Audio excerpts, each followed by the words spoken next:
Hi, welcome to Caring Support in our latest edition of our podcast. Today we have a really amazing guest. She's based in the US. She's a phenomenal person, tremendous attitude, and the most coolest glasses I think I've seen in a long time. So this is the lovely Irnise Williams. I wonder, Anis, if you could do me a favor and just maybe do a sort of a quick introduction of yourself, please. Yeah, so my name is Irnise Williams. I am a nurse and a lawyer. I've been a nurse for over, oh my goodness, 14, 15 years, and I've been a lawyer for half of that time. But I primarily practice as a nurse in the US, caring for patients all the way from, hospice, end of life, to surgery, to outpatient care. And then through the pandemic, I decided I wanted to relaunch my law practice, specifically working with nurses and nurse practitioners who were opening up all types of healthcare related businesses. And that really took off because a lot of people are opening up businesses. And so it's just been a really good journey to just spread a lot of education and to provide support and to kind of build that bridge for nurses who are getting into entrepreneurship. Yeah, that's fascinating and that's amazing. So, I understand some of the background and what you just said was amazing. So, as you know, we have some questions and I apologize if I didn't know some of these things before, but certainly this is for our audience and they need to get to know what an amazing human being you are and the incredible stuff you're doing in healthcare and of course in the law side of things as it relates to it. So, I okay. So what came first in your life? Was it the Mhm. love of healthcare or was it the law? Yeah, so being a nurse was something that I always dreamed of. I worked around and lived and grew up around my grandparents who were sickly, so I was always around, nurses and doctors. And I feel like back then it wasn't as rushed of a process where you could actually spend time with your physician and get to know your physician, and they knew your entire family. And that was the experience that I wanted to provide for other patients as well. But then I got into healthcare and I realized it wasn't that intimate, that many times you have a very short period of time caring for your patients. And I quickly decided I wanted to just have another option. So I went to law school 3 years in. That took another 3 years, but I stayed in healthcare. And when I graduated, I had a hard time really trying to get people to understand the value of nursing outside of the hospital setting. People understand that nurses care for patients, nurses take care of patients, but they don't understand that nurses are a part of the technology world now, that nurses essentially are specialized in so many different things inside of healthcare systems as well as in community health. And they just couldn't understand, like, and why would a nurse become a lawyer? That's what they would say in my interviews. Or, what kind of value do you bring with your background? And I'm just like, I am, task oriented. I can do multitask in a very high pressured environment. Especially these things are not necessarily life or death on the legal side, but in my old job it was. And people really had a hard time understanding that. And so I got tired of trying to prove myself, and I just ended up just staying in healthcare a few years longer than I expected. And then, of course, the pandemic did what pandemics do, and it shook a lot of people up, and it shook me up. And I said, okay, if my life ended tomorrow, would I be happy about what I was doing? And although I'm always proud to be a nurse and I'm a nurse at heart, I knew that I had more things that I could do, especially with my background. So that's kind of how I reemerged back into the legal world, even though I've had my license for about 7 years. Oh, that's amazing. And good for you. I really love the point about, if I died tomorrow, like, would I be happy? Because, I love to network in my community and, and so do some of the people on our team too. Like we're a purpose-driven organization and do so many amazing things to help our clients. But the truth of the matter is when you do that, I couldn't get over the number of people that would come to me and say, "Oh man, I'm really glad this is on its way out. I hope because I just can't wait for things to go back to the way they used to be." And I would stand there and say, "I know what you mean, but do you really want that?" Because I'd like to believe the pandemic taught us stuff. The Hmm. question is were we listening Hmm. and did we apply it? And then once we've applied it and improved ourselves as a human being, how do we take those lessons we've applied and help other people? Hmm. So absolutely. And I love what you said. That's great. So now the question is how have you been able to combine these two fields, yet they seem so different from one another at first glance? Yeah. So everything in healthcare is heavily regulated. I think that we as healthcare practitioners only see the clinical side of what we do, but everything we do is essentially approved or not approved by a government agency, by all types of regulators who essentially HIPAA, OSHA, the federal government has their hands on everything that we do, how we care for our patients, what happens to our patients when they leave the hospital, how we interact and communicate with each other, right? How do we get access to information from one provider to the next? All of that is heavily regulated, but clinicians don't understand the law, and those who are creating the regulations don't understand what clinicians really do. And there has to be a voice in between that kind of bridges it without it necessarily being always at the head. So many times when issues are fixed in healthcare, it's because there's a huge issue like the pandemic, and now we're trying to go back and fix a solution. Where I'm telling people we don't have to wait until we're at that boiling point, that we can actually do a lot of proactive and preventative advocacy to have conversations with regulators and government agencies to let them know what it's really like to care for patients. And so I have served initially as an educator. So I got on social media educating healthcare providers on systems. What is happening outside of your unit? What is happening outside of your hospital? What outside of your town? To get people to start thinking a little bit more bigger and systematically. And then as those people started to say, "Hey, I'm tired. I'm burned out. I want to get out of direct patient care, but I still want to have some type of healthcare business," helping them understand the regulations, the scope of practice, how they can protect their license, how they can protect their practice and their patients, and bridging that gap for them, because they would go talk to lawyers who understood business and understood the law, but didn't understand what a nurse practitioner was. They didn't understand what a CRNA was. They didn't understand scope of practice and the risk and liabilities that came with that. And so people were left with unanswered questions, which can be super risky for patients. And so being able to bridge that gap and provide information and resources, consultations, and sometimes compliance and legal resources for those clients has kind of been what my practice has been built off of. Yeah, that's amazing. That's good for you. Well, and you kind of almost stole my next question. So Mhm. that's great segue into that is really being that you do have your own law office and specializing in healthcare, right? So, what are those most common cases that you would say you work on? Yeah, so a lot of people initially just want their questions answered. So I do a lot of consultations, 30-minute consultations with clients, just helping them understand the lay of the land. I am a nurse looking to get into business. What do I need to do? From something as simple as opening up a business bank account and getting all the documentation in order, all the way to the types of services that they can provide in their state based on the regulations. And so providing that foundational support. Then some clients decide, okay, I know what I know, but I have a lot of things that I don't know. I need some additional support. And so there are a few different ways that people kind of work with me. Either they come on and they get access to all of these tools and resources that I created so that they can be successful in business, protect their patients, protect their license, or they come on and then they do some consulting with me where I help them bridge the gap in their lack of education. And so a lot of my clients are essentially well seasoned healthcare practitioners who just don't understand business and entrepreneurship and don't really know where to go. I feel like the business world is a monster, and if you kind of go into it, you can get easily overwhelmed. Entrepreneurship is a whole nother beast that getting into it can be extremely overwhelming. You're getting information from every different person on social media, online, all of these different places, and sometimes people just need a little bit enough to kind of get them to the next phase until they can kind of take on more. And so most of my clients are nurses or nurse practitioners. I do have a few health providers, so essentially physicians who are also working with me. And then I work with a couple of healthcare tech companies as they begin to expand into different states and really kind of understanding the regulations on that end. Yeah, no, that's great. And it kind of reminds me, I was talking to a dentist a while back in my community, and he was like, wow, I had no idea about different things because when they go into it, they could be the best dentist ever, but that doesn't mean they're a great entrepreneur.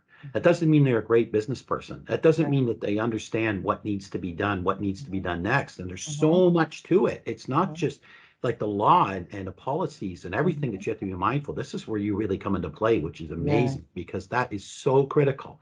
Yeah. But then even when you get that done, there's marketing, there's all these things like how do I promote my business? What's the best practice? What's the best ideas? Like how do I, at what point in time do I bring in help to assist me Yeah. with these things? And Mhm. and no, I totally get it. So you kind of touched on this, but based on your experience, then what would you say are the most frequent, issues, questions that you have as they start their own businesses, whether it's clinics, private practices, et cetera? Yeah, so most people come in and just want to know what can I do with the license that I have.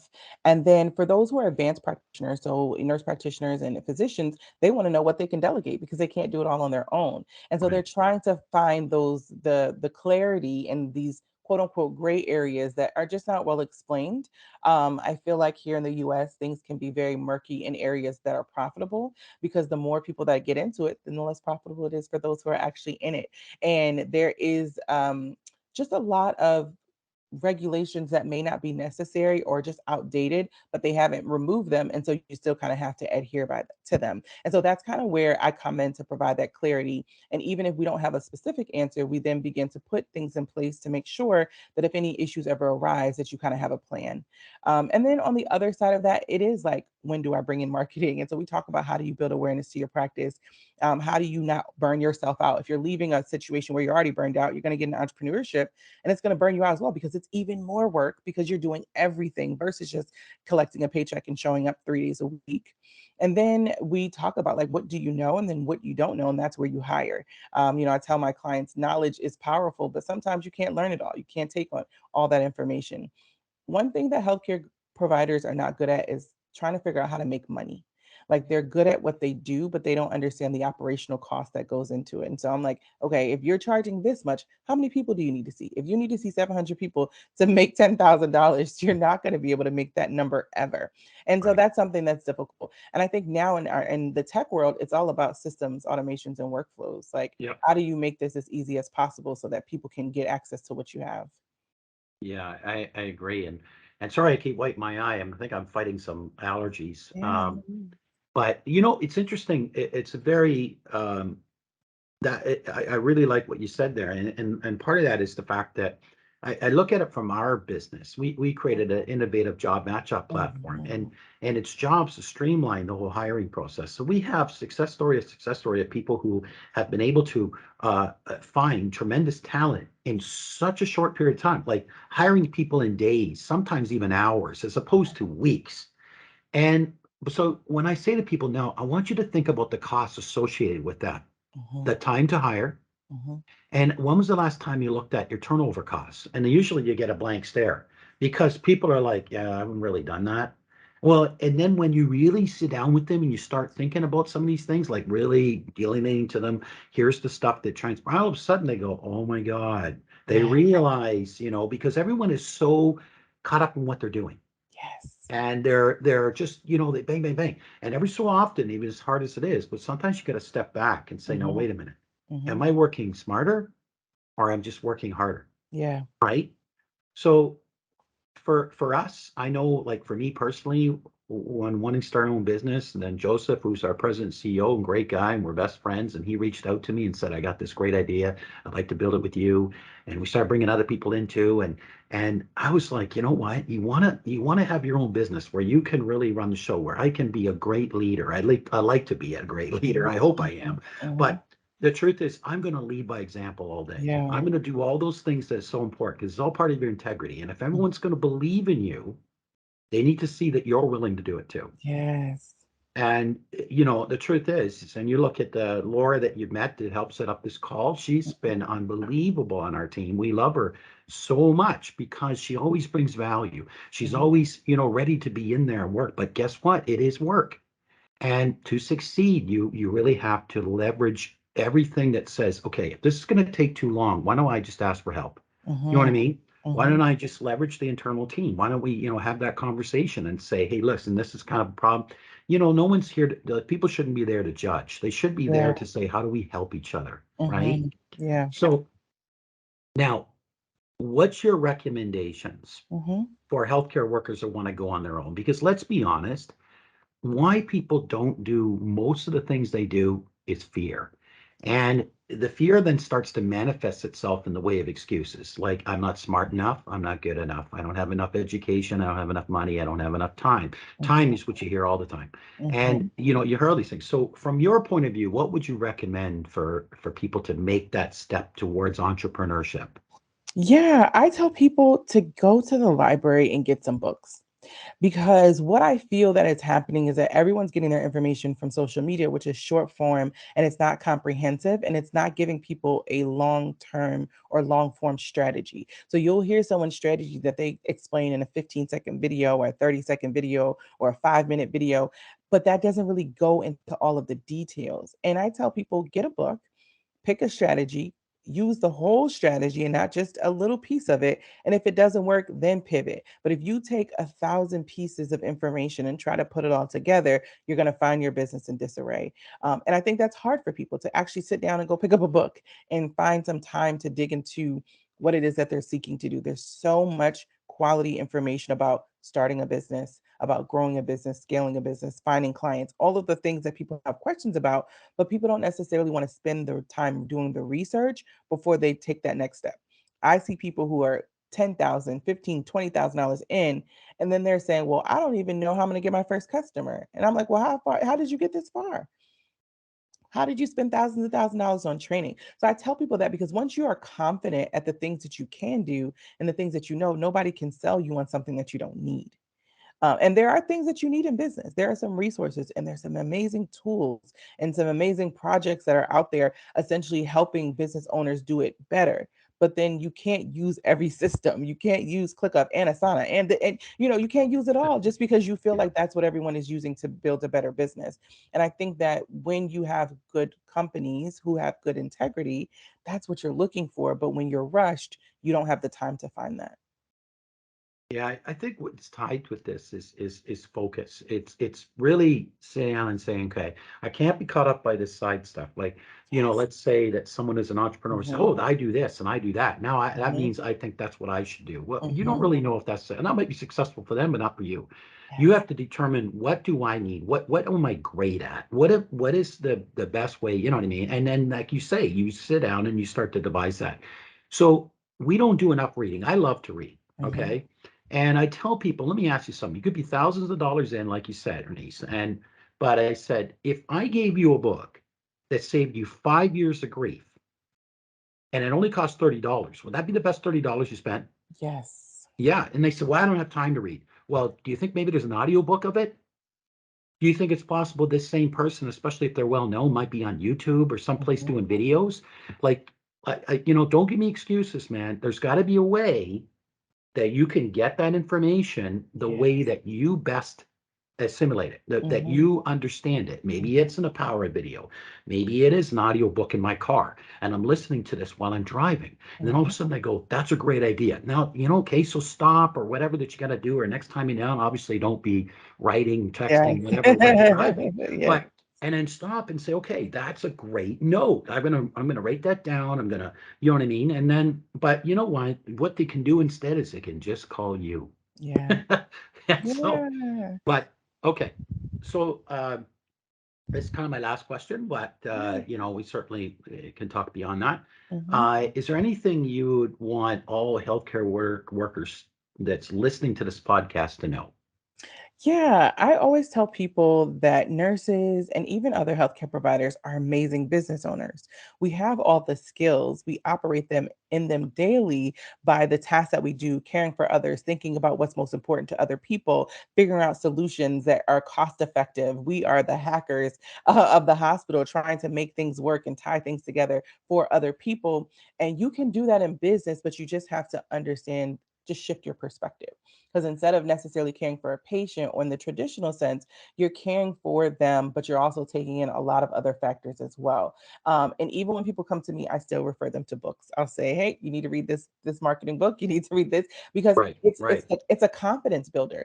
I can tell you anything, and yes, it may work, but there's something about when you know it for yourself how powerful that is. And so I want people to stop making excuses, I guess, that you don't know enough or you can't learn it or you didn't have a business major. Most people who are business owners didn't go to business school.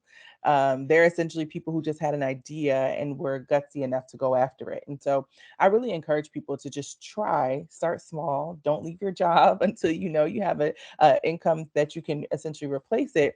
But start actually applying the skills that you use every single day into a business, and potentially you'll be able to see kind of just a different outlook and perspective. Yeah, absolutely. And that's awesome. You know, what's interesting, Anise, is, and we work with a lot of people, such as your brilliant people, such as yourself, who are doing incredible things, helping people in healthcare and helping people to understand that you could be more empowered and then really start to figure out your trajectory, where you're going in your life, and Mhm. build a success that's not just about money and Yeah. fame and all these things. It's about finding out who you are at the core, Mhm. and then just being happy with that, Mhm. right?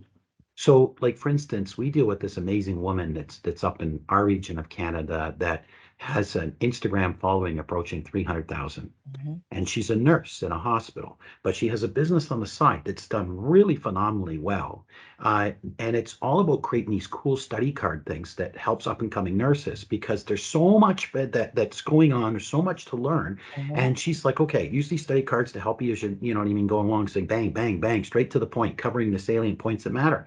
And you're like, that's a great idea. Nobody's doing it. But Mhm. guess what? When she first started, she did the same thing. She went to lawyers and other, and it said, okay, what am I allowed to do? What can I do? What's going to cross a thing over here? Are they kind of doing this?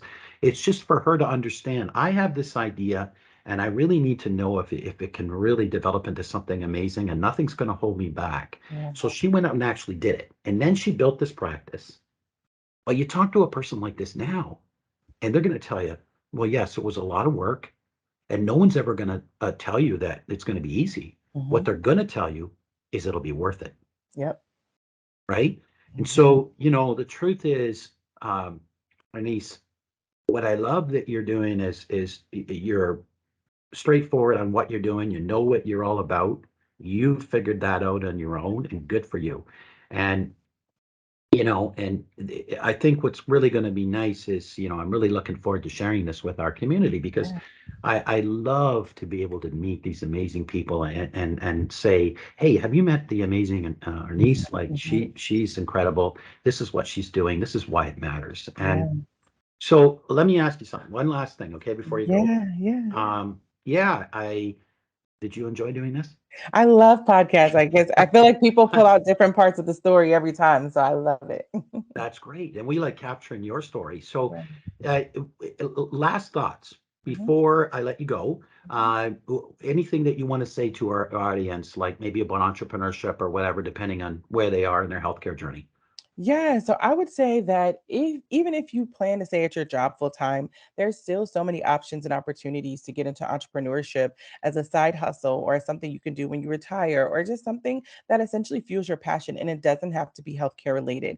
So many people who are in healthcare are multi-talented, multifaceted, and they bring so much value to other people in other industries. And so don't feel pigeonholed to having to start a healthcare business. There's so many other ideas that you can pursue. If you're an artist, become an artist, right? Still start a business to protect your business and to protect your art and make sure everything is legal and legit, but don't keep yourself pigeonholed in this one industry just because that's what you do every day. That's your career path. That's an option. That's a job.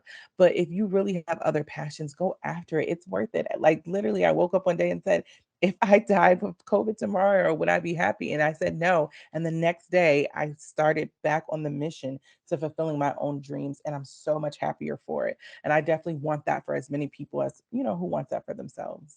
Yeah. And you know firsthand because you did it. Mhm. Right?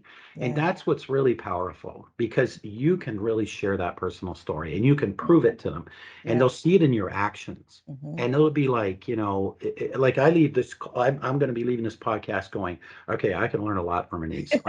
I want to stay in touch with this incredible human being, because Yeah. I feel, I always tell people that if you're stuck in that world and it's hard for you to do something, Mhm. the lowest hanging fruit is to look at your social circle. Yes. That's the first thing you should do. Mhm. And just say, are these people bringing value to my world? Mhm. Like when I talk about an idea like we're talking about, do they go, oh my God, you got this. You can so do this. You're awesome. You're amazing. Just Mhm. run with this. Let me know how I can help you. Or that they say things like, oh, are you kidding? You're not smart enough, talented Mhm. enough, incredible Mhm. enough, and educated enough. You're not awesome enough. You're not all this other nonsense. Mhm. Because there's really no difference between people that are so-called famous and us. There's no difference really, Yep. right? They're all people. They all Mhm. feel joy the same way, pain the same way, everything. Mhm. And so I just tell people, how badly do you want it, Yeah. right? Yeah. And are you willing to fight for it? Mhm. So, Irnise, you build me up, and I love it. Thank you. Well, so glad we connected and so happy to be here. Yeah, I want to thank you so much for joining our podcast. I know you're very, very busy, Yeah. and but it's been lovely, and getting to know more about what you're doing and why you're so passionate about it Mhm. is truly beautiful. Thank you. Thank you so much for So having me. it was my pleasure. We'll talk soon. Okay. Okay. Take care. All right. Bye.